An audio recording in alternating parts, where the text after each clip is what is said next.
Hoy lo que vamos a ver es el estado contable, o sea, el estado contable es la foto de cómo estamos hoy y esto si lo ponemos para el futuro se llama presupuesto, ¿sí? O sea, nosotros tenemos que entender que si nosotros no sabemos dónde estamos, no podemos trazar los planes para irnos hacia el lugar donde queremos estar, ¿ok? Entonces, lo que hoy vamos a ver es la foto de cómo estamos hoy, cómo sacar esa foto y vamos a ver en las siguientes, en las que tenemos la próxima semana y las otras, vamos a ver cómo ir saliendo de las deudas y cómo ir ahorrando e invirtiendo. Entonces, vamos a ver algunas definiciones útiles, que esto yo ya lo mostré hace un par de semanas, pero lo vuelvo a mostrar por si alguno no participó y lo hago rápido, ¿sí? ¿Qué es la economía? La economía es una ciencia que estudia todo lo que tiene que ver con los intercambios. Economía significa cómo administro el hogar. Oikos y nomos son dos palabras griegas que significa el manejo de la casa. Y hay economía micro, economía macro, ¿sí? Pero básicamente es el manejo de los intercambios, ¿ok? Las finanzas, sin embargo, tienen que ver con el cumplimiento de las obligaciones que tenemos con otras personas, otras entidades. Se refiere más al flujo de dinero, al cash, ¿sí? Muchas veces nosotros decimos, yo tengo problemas económicos, pero realmente lo que queremos decir es problemas financieros, porque por ahí tenemos una, dos, tres casas, uno, dos autos, tenemos, pero no tenemos el cash, no tenemos el efectivo. Entonces nuestro problema es financiero y puede ser que nuestra economía esté bien, pero nuestra finanza no esté bien. Entonces es importante al momento de hablar o al de estudiar tener claro estos conceptos, ¿no? Bueno, esto que les digo es una simplificación muy burda para que esta capacitación pueda ser entendida, ¿sí?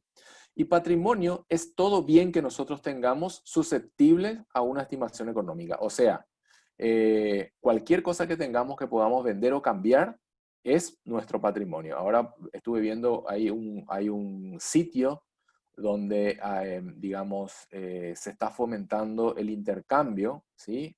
Que es una manera primitiva de negocio, porque al no haber efectivo la gente está empezando a cambiar, a permutar cosas, no sé, una planchita por una juguera, una heladera por un juego de living, o sea, la gente está empezando a hacer el trueque, ¿sí? Entonces todo eso es patrimonio. Si yo tengo algo con lo que puedo cambiar, ya es mi patrimonio, ¿ok?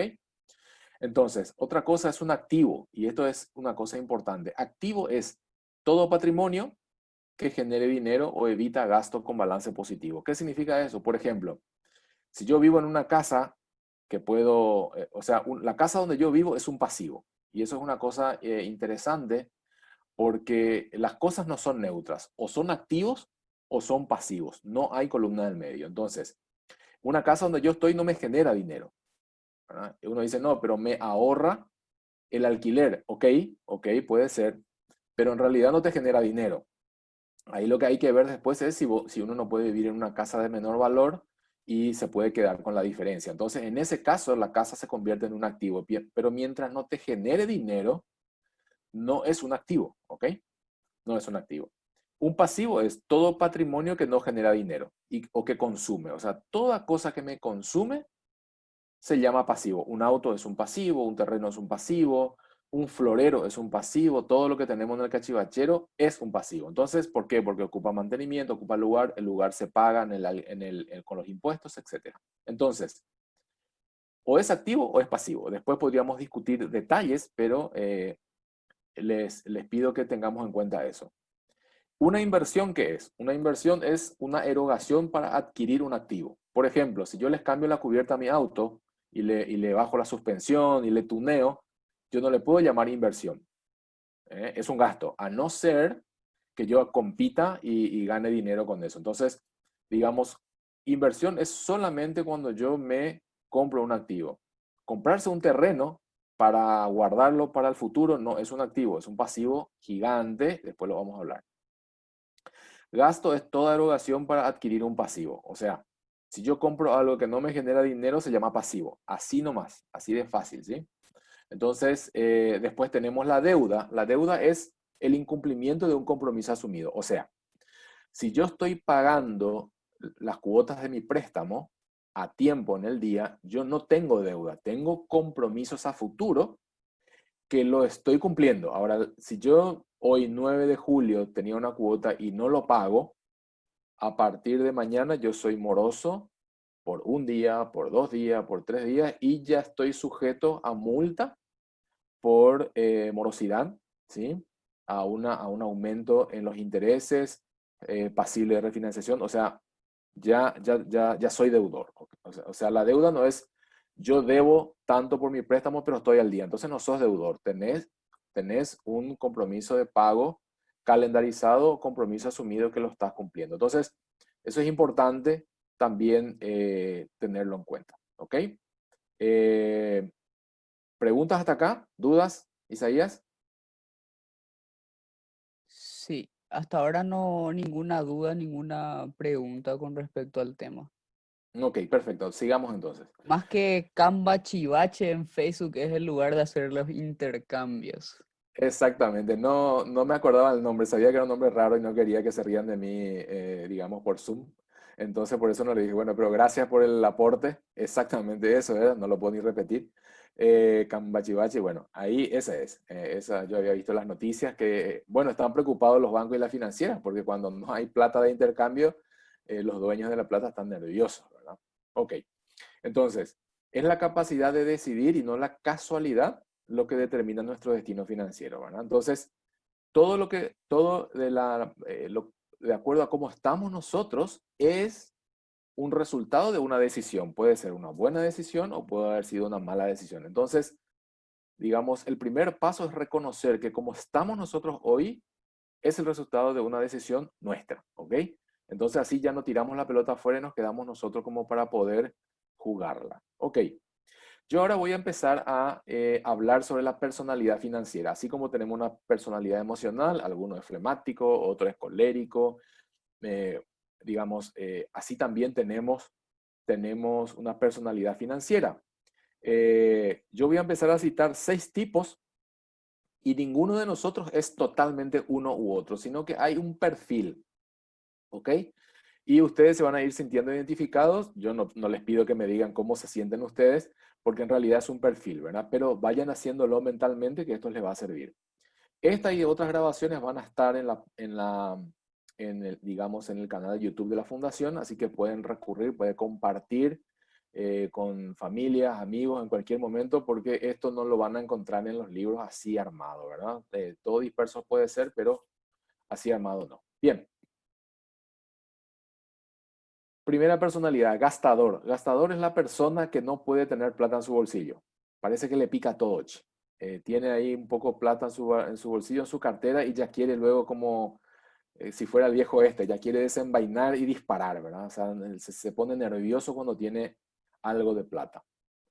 Y después está el ahorrador. El ahorrador sí que es que no quiere luego gastar para nada. Junta plata, ¿sí? Para adelante, para el futuro, pero no hace nada con esa plata. O sea, y la plata que no se usa se desvaloriza.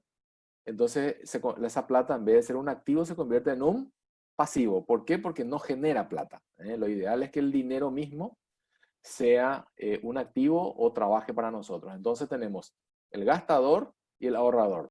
Nadie es 100% gastador o 100% ahorrador. Siempre tenemos una tendencia, ¿verdad? Yo tengo por ahí, puede ser un poquito más gastador, un poquito más ahorrador, ¿ok? Después está el arriesgado. El arriesgado es que entra en todos los negocios. Alguien le dice, che, vamos a comprar un gomón para ir de pesca y no sabe pescar. Pero entra, compra, ¿verdad? O vamos a comprar así cosa, cualquier cosa, se anota en todo y tiene muchas cosas, es socio de mucha gente y él no hace, no pesa, no le da valor al dinero. Y después está el otro que es el que evita riesgo, el que nunca hace ningún negocio, nunca se anima a nada porque tiene miedo, ¿sí? Tiene mucho miedo de que se le engañe, entonces prefiere no entrar en nada, entonces es muy cauto, digamos, ¿sí? De vuelta, no, es muy difícil encontrar los super extremos, pero uno tiene tendencias. Después está el despistado. El despistado es que siempre cae en el cuento del tío, ¿verdad? Compra cualquier rifa que hay por ahí. Hay una rifa y le dan un talonario que tiene un número, no sabe ni cuándo se sortea, no sabe de quién es la rifa, no sabe ni el premio. Él compra nomás, ¿verdad? Eh, y no controla luego su plata, le dicen cualquier precio, le dan mal el vuelto y él igual nomás agarra y se va, ni cuenta su dinero, no le importan los precios, compra porque necesita, no le importa el precio, no le importa, y saca un crédito y no le importa el interés, sino que si puede pagar la cuota, o sea, no le importa luego, él quiere vivir nomás. Y después está el ordenado así que es imposible engañarle, le ponen todo, hombojera y plata se dice, ¿verdad? Luz, agua, colegio de los chicos, telefonía, transporte, pero tiene todo bien ordenadito, bien encasillado. Entonces, de vuelta, ninguno de nosotros es todo para un lado, todo para el otro, pero todos tenemos un perfil. Cada uno ya tiene una idea entre estos 6, cuál sería más o menos su perfil desde el punto de vista de si es gastador o ahorrativo, arriesgado, evita riesgo en el tema de las inversiones y despistado, ordenado, lo que tiene que ver con los gastos, ¿sí? Entonces tenemos arriba ahorro, abajo después tenemos inversiones y después en lo que se refiere a los gastos. Bien, ¿preguntas hasta acá? No, ninguna pregunta. Alguien dijo, eh, porque un terreno se vuelve un pasivo, pero ya le respondieron que se vuelve un pasivo porque tenés que pagar impuestos y se vuelve un Claro, o activo sea, cuando se alquila o se vende, ¿verdad? perfecto, perfecto. Ese es, claro, o sea, tengamos en cuenta que aquí no le vamos a poner emoción a esto, ¿verdad? Estamos hablando de números. O sea, si yo compro un terreno, gasté un montón de plata, ¿verdad? Y ese terreno está ahí potencial, ¿sí? Compré un terreno por 100 millones de guaraníes porque tenía los 100 millones y compré, ¿verdad? Le tengo que alambrar, tengo que mantener limpio, si no la municipalidad viene, me limpia y me cobra 700.000 guaraníes por un terreno 12 por 30 que lo pago cuando me voy a pagar impuestos. No pago impuestos y me ponen un interés por mora, ¿verdad? Tengo que estar cuidando, alambrando, cercando, pagando. O sea, todo es gasto, gasto. Entonces, cumple la definición de pasivo. Ahora, sería una inversión cuando yo lo venda, ¿sí? Y si yo lo vendo después de 3 años, ¿a cuánto lo puedo vender? Vamos a suponer que lo vendí a 110 millones. Yo estoy feliz porque gané 10 millones por él, ¿verdad? Bueno, si descuento todo lo que gasté, vamos a suponer que me sigue quedando 10 millones, ¿verdad? Pero no es así, ya va bajando, ¿verdad?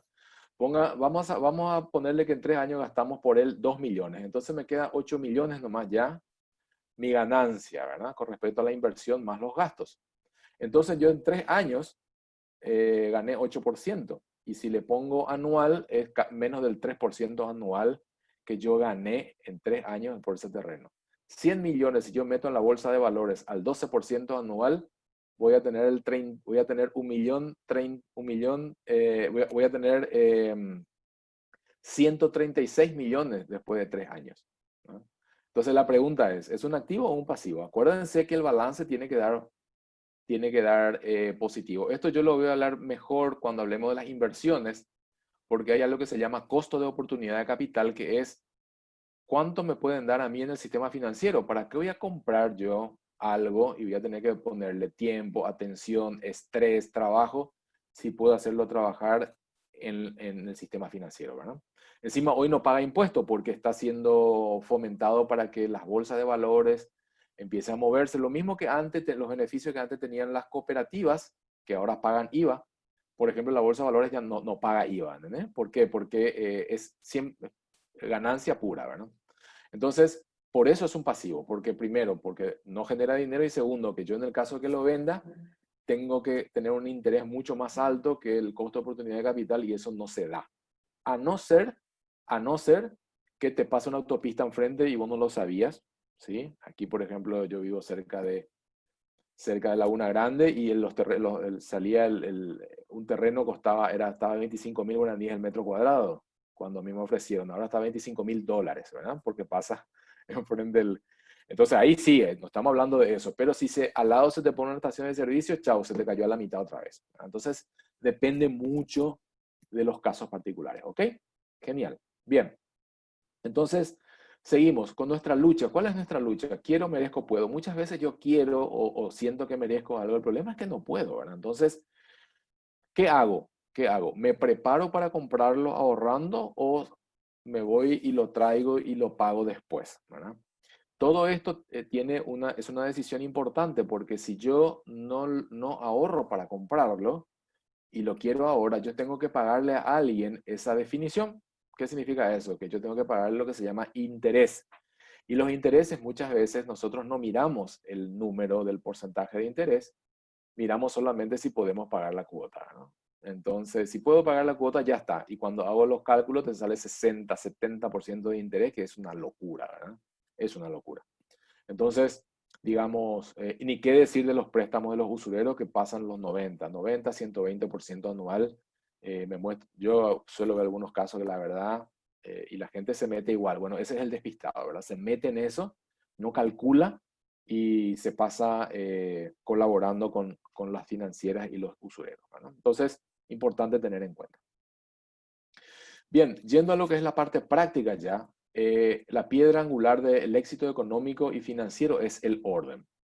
Si nosotros no nos ordenamos, si nosotros, fíjense lo que dice la Biblia sobre esto, dice, asegúrate de saber cómo están tus rebaños, cuida mucho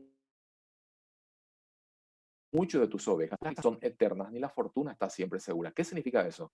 Tenemos que saber bien cuánto ganamos, cuánto gastamos, en qué gastamos, cuánto ahorramos, si ahorramos, cómo podemos invertir, si conviene o no sacar un préstamo para una inversión. O sea, tenemos que estar permanentemente seguros, no podemos dejarle al azar que maneje nuestras finanzas, porque si no nos va a ir mal por seguro.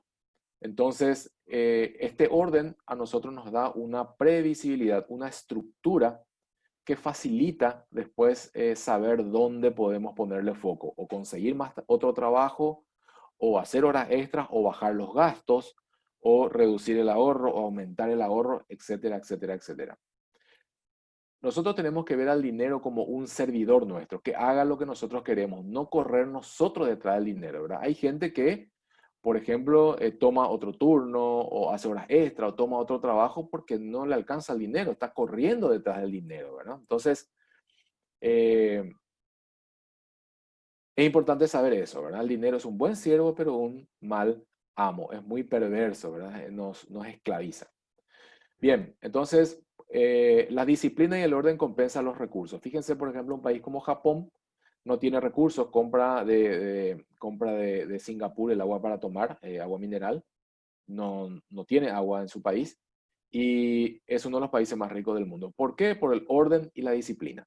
Orden, disciplina, trabajo compensan los recursos. Entonces, ¿cómo puede ser que un país que no tiene nada sea rico? Entonces, eso nos da una idea de que realmente la riqueza no tiene que ver con los recursos, sino que tiene que ver con cómo manejamos los muchos o pocos recursos que tenemos. En consejería yo tengo personas, he tenido personas que ganan 25, 26 millones de guaraníes y está en bancarrota. ¿Por qué? Porque, bueno, tiene 3 familias, llevó una vida licenciosa y tiene 6 hijos y todos menores de edad. Entonces, claro, imagínense, esta persona viene y me dice qué puedo hacer porque mi sueldo no me alcanza, ¿verdad? Y yo a cualquiera de ustedes le digo, con 26 millones, ¿qué harían ustedes, verdad?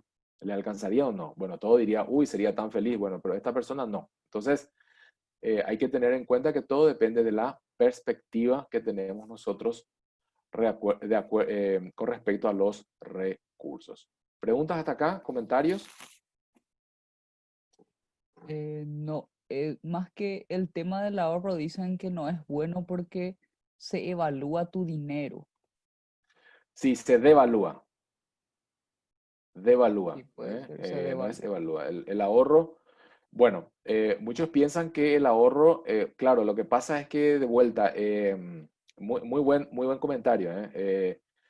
Las financieras te dicen, no ahorres porque se te devalúa tu dinero. Entonces, usa mi dinero y pagame el interés por eso. Entonces, él te pone el interés por sobre la devaluación y gana por vos. Pero vamos a entender bien, muy buen comentario, pero justamente en este gráfico que puse ahora, si ven ahí abajo, voy a hablar un poquito de los ahorros, porque esto es para otra reunión.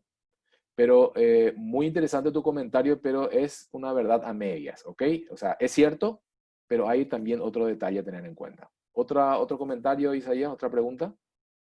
Seguimos. Ok, seguimos. Bien. Entonces, esto que está acá, yo le hagan una impresión de pantalla de esto porque esto es, digamos, algo muy interesante. Esto no lo van a encontrar por ahí, ¿sí? Balance financiero nuestro, personal o familiar, tiene que ver con estos 4 vectores, ¿ok? Tenemos uno que es la provisión, fíjense la flecha, es lo que entra.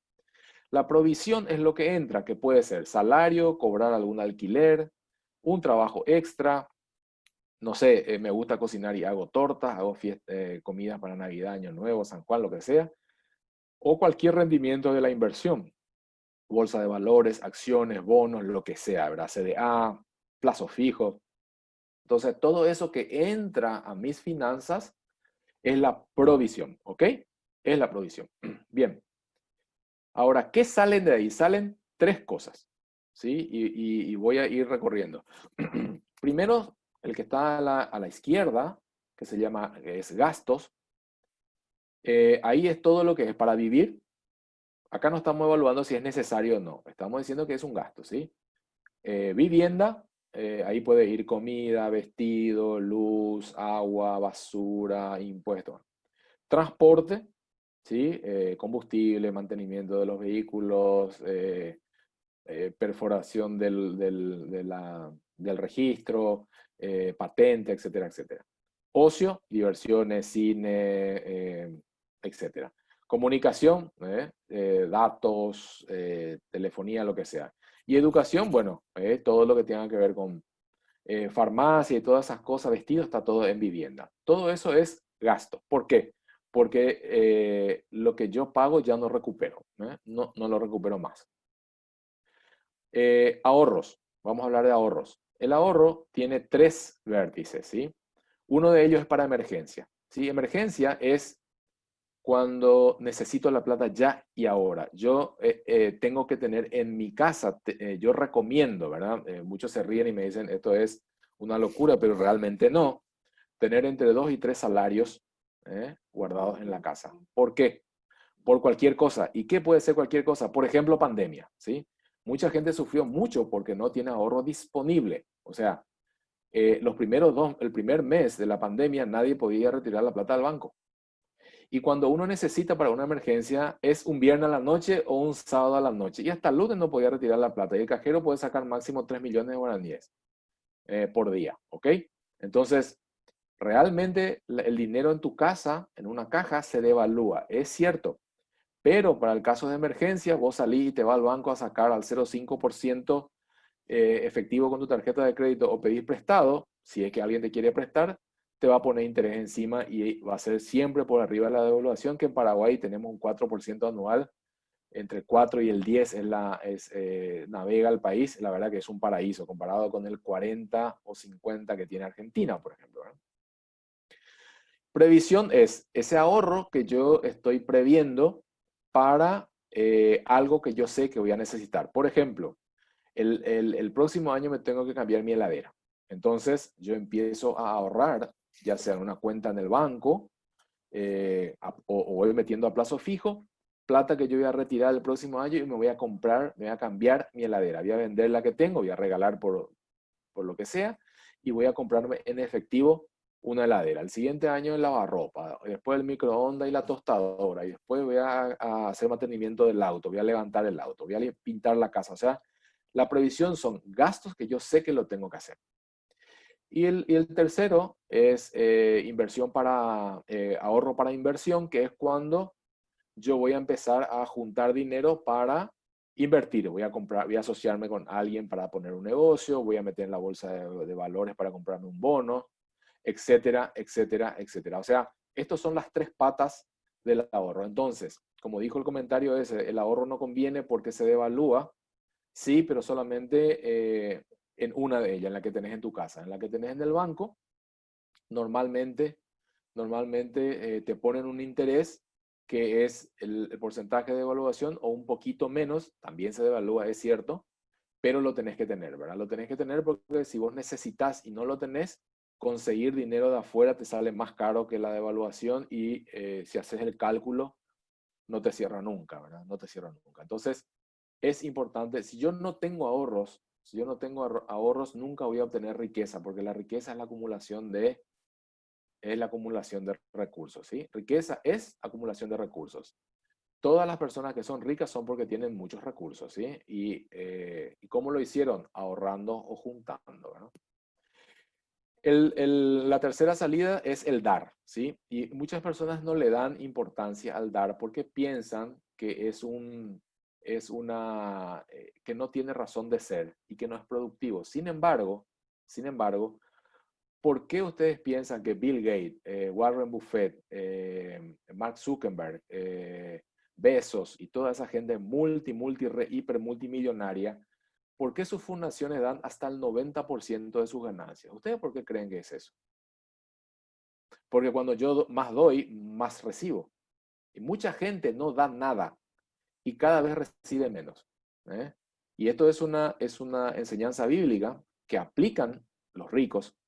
Y las grandes empresas siempre tienen grandes fundaciones que ayudan mucho. Y ayudar tampoco es solamente dinero, ¿eh? Ojo, yo puedo ayudar colaborando con alguien que necesita, puedo dar mi tiempo, el tiempo es dinero, haciendo voluntariado o padrinazgo, ¿verdad? Nosotros con mi esposa padrinamos a madre soltera de una fundación y le pagamos sus estudios, por ejemplo, de alta costura, peluquería, también de, bueno, corte y confección y repostería.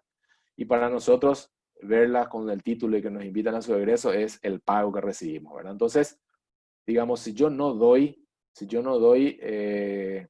me estanco, o sea, el dinero se estanca. Yo tengo que hacer que corra. Fíjense el dibujo que está ahí, es una rueda que genera energía solamente el agua que corre. El agua que no corre no genera energía y se estanca y se pudre. Entonces, es una cosa muy importante el dar, como ustedes quieran, ¿sí? Como ustedes piensan, como ustedes, pero si del sistema no sale para ayudar, no va a entrar, ¿sí? Se va a estancar y cada vez va a ser más pequeño. Y si no, piensen bien, miren la vida de aquellas personas que no dan y de aquellas que dan como nunca les falta, ¿verdad? ¿Cómo funciona esto? Y es muy fácil, lo dice la Biblia, ¿verdad? Hechos 20:35 dice, es más bienaventurado dar que recibir, entonces cuando yo más doy, más recibo. Y esto es lo que aplican las grandes empresas y los grandes inversionistas siempre tienen sus fundaciones y dan, de manera que también empieza a ingresar cada vez más. ¿Cómo funciona esto? Bueno, podemos hablar 4 horas para explicarles, pero créanme que así funciona, hagan la prueba. Bien, entonces, para poner en una planilla todo esto que vimos acá, esto se llama un presupuesto. ¿El presupuesto qué es? Es una planificación del uso de la provisión, o sea, el uso de los recursos. ¿Qué es? Es una lista de todo lo que entra, todo lo que sale, nada más. ¿Para qué hacer esto? Para ordenarnos, ¿sí? Para ordenarnos y saber exactamente en qué y cuánto nosotros gastamos las cosas, ¿verdad? Por ejemplo, si ustedes gastan, no sé, yo le voy a hacer un cálculo rápido.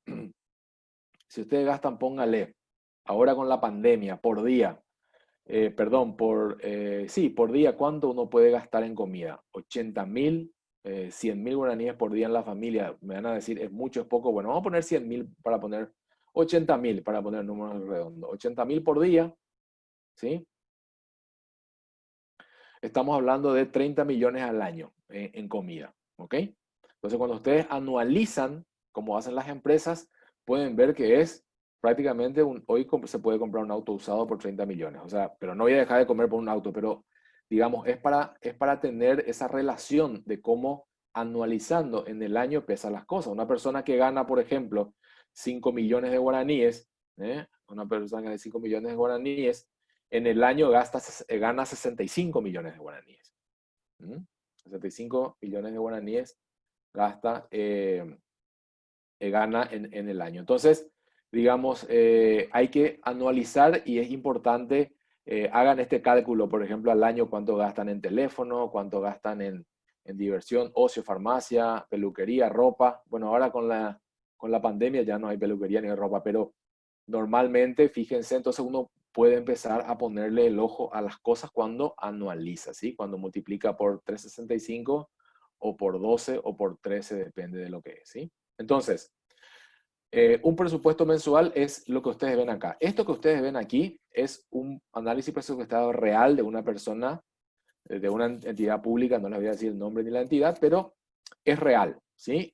Fíjense, es una planilla que es muy fácil, lo pueden hacer en cualquier papel, no hace falta una planilla electrónica, ni Excel, ni nada. Si quieren lo pueden hacer, pero si no, ponen nada más, este era su sueldo de esta persona, 9,5 millones, ¿sí? Aquí está un poco cómo esta persona se manejaba, ¿sí? Eh, y no ahorraba, pero su problema era que tenía una deuda muy alta. Estamos hablando de más del 35% de su salario en deuda, es una locura, ¿verdad? Más del 20 ya es arriesgadísimo, ¿verdad? Endeudarse arriba del 20 ya es muy, muy arriesgado, ¿verdad? Entonces esta persona tenía un problema, tenía un déficit muy grande. Entonces, ahora, ¿qué hizo esta persona? Y esto yo le voy a mostrar, creo que el próximo martes, cómo salían las deudas. Esta misma planilla yo les voy a mostrar, 3.660.000, cómo se armaba su esquema de deudas y cómo hicimos para que ella pueda salir de las deudas y poder ser libre de deudas, ¿verdad? Y sin morir en el intento. Así que eso el martes por este mismo canal. Así que digamos entonces, en el presupuesto mensual ponemos ingresos y los egresos. Y en los egresos acuérdense que son tres: los gastos, ahorros o el dar. Mucha gente no ahorra ni da, solo gasta. Entonces se ponen todos los gastos, ¿verdad? Se ponen directamente los gastos. Así que ahora lo hice rápido porque siempre lo interesante son las preguntas. Isaías. Sí, alguien nos dice justamente cómo puede sobrevivir una persona con sueldo mínimo. Bueno, va a sobrevivir, ¿eh? No va a vivir, va a sobrevivir, ¿verdad? El sueldo mínimo es un salario marginal, ¿verdad? Realmente el nivel de vida de una persona con sueldo mínimo es muy bajo. Va a tener que hacer maravillas y hay que analizar caso por caso, ¿verdad? Pero el sueldo mínimo es realmente mínimo, ¿verdad? No puede vivir en algo que sea suyo, ni pagando alquiler, ni va a tener que vivir con alguien, ¿sí? Y bueno, va a tener que tener un estilo de vida muy marginal. Y hay que tener en cuenta que, digamos, cada vez que el sueldo mínimo sube, el único que pierde es el que gana sueldo mínimo. Acuérdense de eso. Cada vez que el gobierno dice se va a aumentar el sueldo mínimo, agárrense de la cabeza. Porque eso, ¿qué significa? ¿Quién paga el sueldo mínimo? El aumento del sueldo mínimo. ¿Quién lo paga? El mismo que lo pide, ¿sí? El mismo que recibe paga, pero paga mucho más. Porque ustedes piensan que un empresario va a dejar de ganar porque sube el sueldo. No, lo traslada a precio. Y lo traslada a precio varias veces, porque lo traslada en precio el que lo fabrica, el que lo transporta, el que lo almacena y el que lo vende. O sea, tiene cuatro plus, porque el que fabrica también sube su sueldo, el que transporta también sube su sueldo, el que almacena también sube su sueldo, y el que vende también sube el sueldo de los vendedores, ¿verdad? De los súper, de los mercados, ¿no? Entonces, ¿quién paga todo eso? Y el que ganó el sueldo mínimo, ¿verdad? Entonces, aumento del sueldo mínimo va directo a inflación, va directo a precio, ¿verdad? Entonces, cuando sube el salario mínimo es el aviso que se viene una tormenta y hay mucha gente que lo único que quiere es que suba el salario y no se da cuenta de la pelota que cae después de 2, 3 meses, porque cuando se acaba el stock del fabricante que compró y utilizó los gastos al precio anterior, todo vuelve a subir y eso se llama inflación, ¿verdad? Se llama inflación porque las cosas van saliendo cada vez más caro. Paraguay es un paraíso dentro de Sudamérica porque aquí, por ejemplo, las cosas básicas prácticamente no aumentan de precio. Uno tiene que ser inteligente, comprar al por mayor. Por ejemplo, yo veo en los supermercados carnes, está entre 29 y 32 mil guaraníes por kilo hace muchísimo tiempo. La hierba no sube de precio. Es más, algunos hacen esos descuentos que uno puede conseguir hierba con el 20% de... O sea, Esto es importante, tener dinero para poder comprar al por mayor, ¿sí? Si yo compro, por ejemplo, hierba por cada 250 gramos en una bolsita, cargo mini carga, compro la gaseosa que viene, que sale la chiquitita así, o sea, cuando yo más chico compro, es peor para mí, ¿sí? Eso se llama economía de escala. Yo tengo que comprar al por mayor. La mejor inversión que pueden hacer es un freezer, guardar la carne, guardar las verduras, eh, comprar 1 kilo de harina y hacer prepisa, hacer pan y congelar queso. O sea, hay muchas maneras. Por eso yo soy de la idea de que en una pareja, eh, la persona más inteligente es la que se tiene que quedar en la casa a administrar el dinero. En este caso, mi señora se queda en la casa porque ella es más inteligente que yo y es fabuloso cómo maneja la administración del dinero, y su secreto es este, ¿verdad? Congela hasta la banana. Ella es experta en congelar, ¿verdad? Entonces, eh, digamos, hay que saber gastar, ¿sí? Hay que saber gastar, evitar el chiquitaje y el moverse por las emociones. Perfecto. Dice, para el cierre del año, ¿cómo se hace con el tema del IRP? Porque prácticamente no te dejan ahorrar. Ja, muy buena pregunta, muy buena pregunta. Claro, lo que pasa es que el IRP es un impuesto sobre la ganancia, ¿sí? La ganancia es la diferencia entre lo que entró y lo que salió, ¿verdad? Nosotros el problema que tenemos es que nosotros no previsionamos para el impuesto, ¿eh? O sea, nosotros nos cae en marzo o en abril el contador y te dice tenés que pagar tanto. Y yo, Dios mío, ¿de dónde saco? No. Si yo divido eso en 12 meses y yo saco todos los meses, eso se llama previsional, es parte de la previsión, del ahorro por previsión. Yo voy sacando, ¿sí? Si sacan un 30.000, un 50.000 guaraníes por mes, ahí está su impuesto, y no solo el IRP, sino también el impuesto de la casa, del auto, 100.000 por mes, tengo todo cubierto de eso. El tema está que al no previsionar, dejamos, por ejemplo, el aguinaldo, esa no es la idea del aguinaldo, y el aguinaldo en marzo, perdón, en agosto, septiembre ya tiene todo dueño.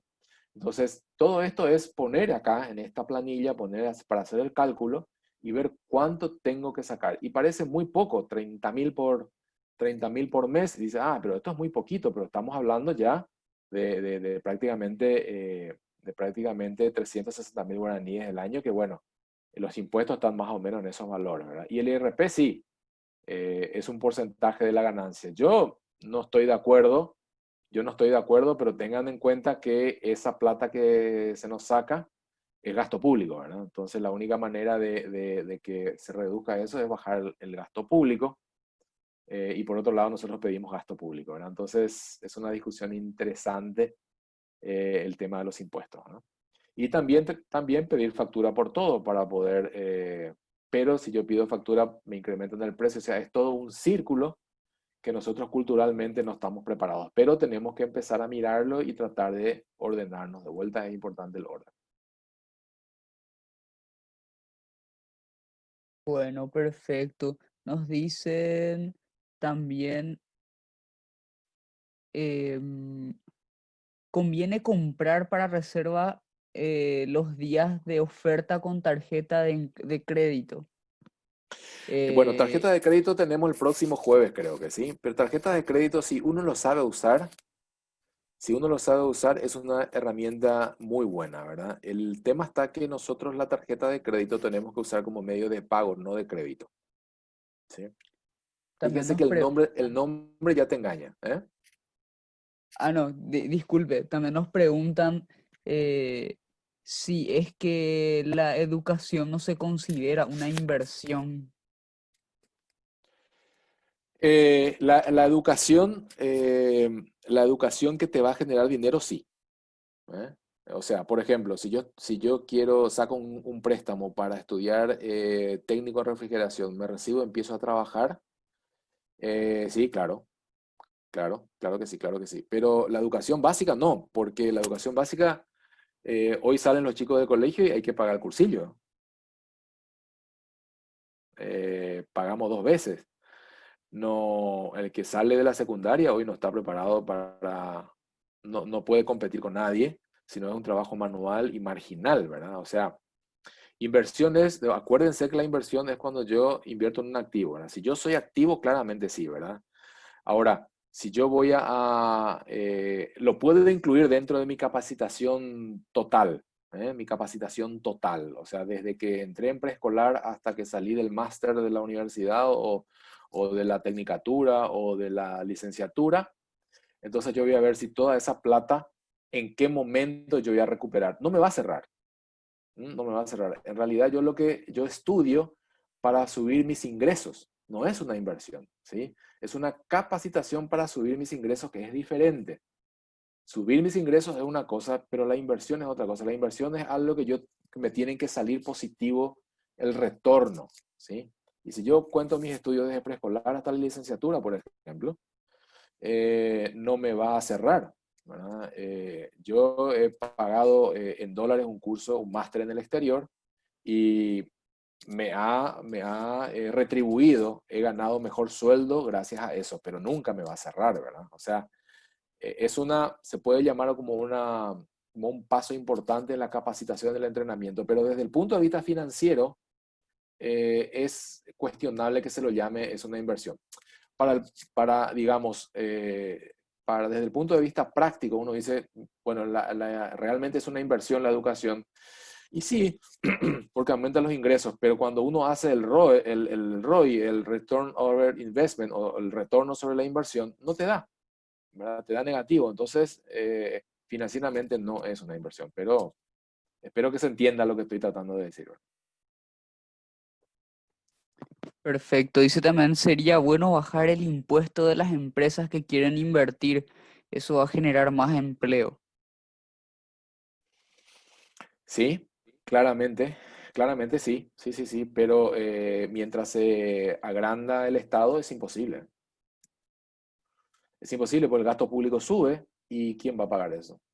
O sea, es una pelota, ¿verdad? Es una pelota y asimismo también ocurre, o sea, fíjense, digamos, ese pensamiento, esa reflexión es espectacular. Ahora, vamos a suponer que yo lo voy a hacer en mi familia, eso. Vamos a suponer que no es el país, sino que es mi familia. ¿Cómo sería? A ver, ¿quién se anima a dar un ejemplo de eso? Reduzco los impuestos para que aumenten las inversiones y haya más trabajo. ¿Cómo sería mi familia eso? A ver, ¿quién se anima a hacer una similitud? ¿Qué sería algo parecido que yo hago si yo soy presidente de mi familia? Somos presidente de nuestra familia, o por lo menos somos ministros de Hacienda de nuestra familia. ¿Qué haríamos? ¿Cuál sería entonces bajar los impuestos para dar más puestos de trabajo? ¿Cómo sería? A ver, ¿quién se anima? Tenemos acá, si uno ya está muy endeudado, ¿qué estrategias se pueden utilizar para salir del endeudamiento? Lo ¿Ok? primero, reducir gastos innecesarios, nos dice alguien, haciendo Diste la una respuesta sola, ¿eh? O comparación sea, fíjense que ustedes pueden con ser el ministros de gobierno. Hacienda. Son ministros de Hacienda. O sea, eso hay que hacer, reducir los gastos innecesarios. Muy bien, ¿eh?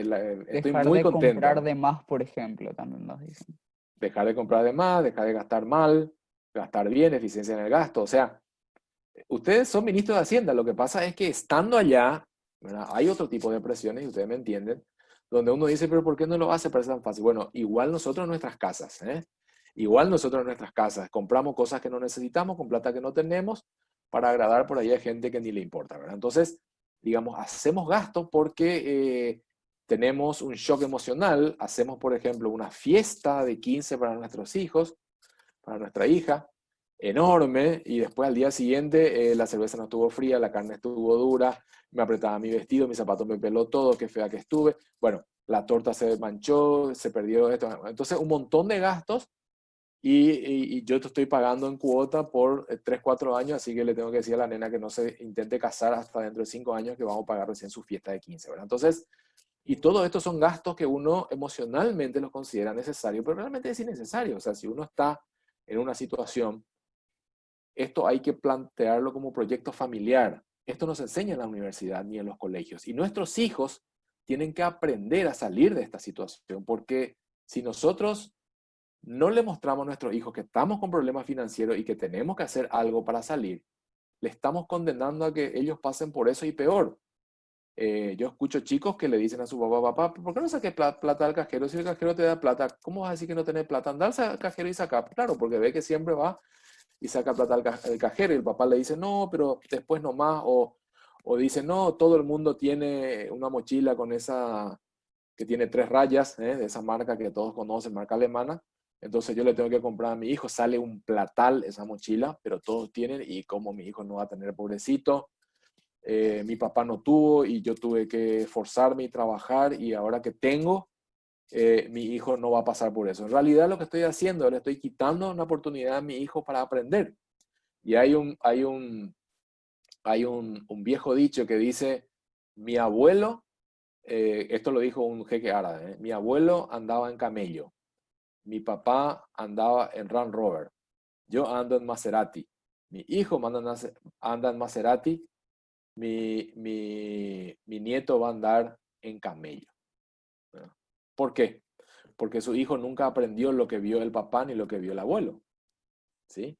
Entonces, cuando nosotros le escondemos la realidad financiera a nuestra familia, a nuestros hijos, le estamos engañando diciendo que la vida es buena y es fácil, y la vida no es buena y no es fácil, requiere mucho trabajo, esfuerzo y valentía. Entonces, si ustedes le llegan a mostrar a sus hijos cómo se maneja una crisis desde el punto de vista financiero como proyecto familiar, le están siendo de bendición a sus hijos, porque sus hijos van a aprender a sobrevivir ante esta situación. Muchas veces tenemos nuestros hijos, tienen 30 años y no salen de la casa. ¿Por qué? ¿Por qué? Bueno, ustedes ya saben por qué, ¿verdad? O sea, es muy difícil salir hoy de la casa porque eso también voy a hablar en la última que tiene que ver con manejo de la herencia, pero es una cosa importante lo que nosotros le dejamos a nuestros hijos. Le dejamos una herencia y un legado. Y es importante que los dos sean equiparables, ¿no? Perfecto. También nos dicen em, que podemos considerar gastos innecesarios en momentos de pandemia y también en relación a su pregunta, tomar compromisos solo si se puede cumplirlo y en familia, educación financiera. El Estado creo que no tuvo que hacer préstamo, luego va a sufrir más que la pandemia. Sí, el Estado salió a prestar 1.600 millones de dólares, ¿eh? Sí, claro que prestó. 1.600 millones de dólares, eso hay que pagar en algún momento. A ver, la pregunta era, gasto innecesario en tiempo de pandemia. Y todo lo que no, o sea, yo no sé cómo es tu estilo de vida, ¿verdad? Algo que vos realmente no necesitas, ¿eh? Algo que realmente no necesitas. Pero en realidad no conozco el número de familias, cuántos son, dónde viven, cómo viven, o sea, esto lo podíamos tratar en consejería, donde me abrís la jugada y ahí te puedo aconsejar, ¿verdad? Pero hay muchísimas cosas. También hay que saber comer, hay que saber comprar. eh, Ojo con los vicios salen caros, y algunos salen mucho más caros que otros. Entonces, los gastos innecesarios son los gastos para los vicios, para empezar nomás luego. Esos son totalmente innecesarios. Pero me quiero dar un gustito una vez por semana. Nadie te dice nada, pero me preguntás gasto innecesario, gasto de los vicios. Así nomás. Perfecto. Alguien nos dice también, una persona con personalidad financiera arriesgada, ¿en cuánto tiempo puede darse cuenta que funciona o no su proyecto? A ver, eso lo vamos a ver en las inversiones, pero las inversiones son todas apuestas, ¿eh? Cuando yo tengo dinero, tengo problemas y son algunas veces mayores que cuando no tengo dinero. Cuando no tengo dinero, preso no me voy a ir, ya nadie se va preso por dinero, ¿verdad? Pero cuando yo tengo dinero, puedo perderlo todo. O sea, las inversiones no son seguras. Las inversiones cuando más seguras son, más bajo es el interés, o sea, menos es la ganancia. Por eso está el dicho, en el riesgo está la ganancia. Cuando más riesgo hay, cuando más arriesgado son las inversiones, más grandes son las ganancias. ¿Eh? Entonces, pero así también, como yo puedo ganar mucho, puedo perder todo. Es como una apuesta, es un juego de ruleta, ¿sí? Si sale mi número me vuelvo rico y si pierdo, solo que en las inversiones uno tiene que invertir inteligentemente, no todos los huevos en un mismo canasto, hacer un mix, ¿sí? En alto riesgo, medio riesgo, bajo riesgo, para que el dinero no desaparezca. Y también hay que hacerse asesorar y hay que entender que la economía es un ciclo, ¿verdad? Es un ciclo. Hoy, por ejemplo, las casas se venden a mitad de precio, ¿m? 2/3 de su precio. O sea, hoy el que tiene un poco de efectivo se compra una casa a mitad de precio. Así nomás. ¿Eh?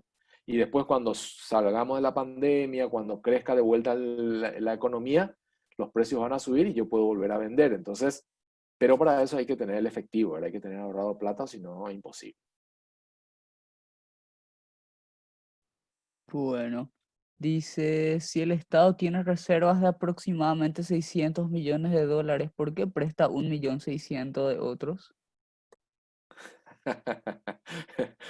Va a quedar grabado esto, por eso no te digo. No, en realidad es una estrategia financiera, ¿verdad? Que manejan digamos, el gobierno, ¿verdad? Los que están en el gobierno. Sus motivos tendrán, ¿verdad? Sus motivos tendrán y las reservas no se pueden tocar así nomás. Las reservas, así como los préstamos, se aprueban vía Congreso. Pero las reservas no se pueden tocar porque ese es el respaldo para otras cosas, ¿sí? Para los bonos los bonos soberanos, etcétera, etcétera, ¿no? Y hasta ahí te puedo decir, ¿verdad? Hasta ahí te puedo decir porque primero no conozco mucho del manejo del Estado, no me meto mucho en ese tema. Lo mío es finanzas personales y familiares, pero el Estado yo sé que se maneja más o menos igual, pero hay también la parte política, ¿verdad? La parte política que en la política no todo es lo que parece, ¿verdad? Sin embargo, en la familia y en la casa tratamos de que sí sea así, ¿verdad?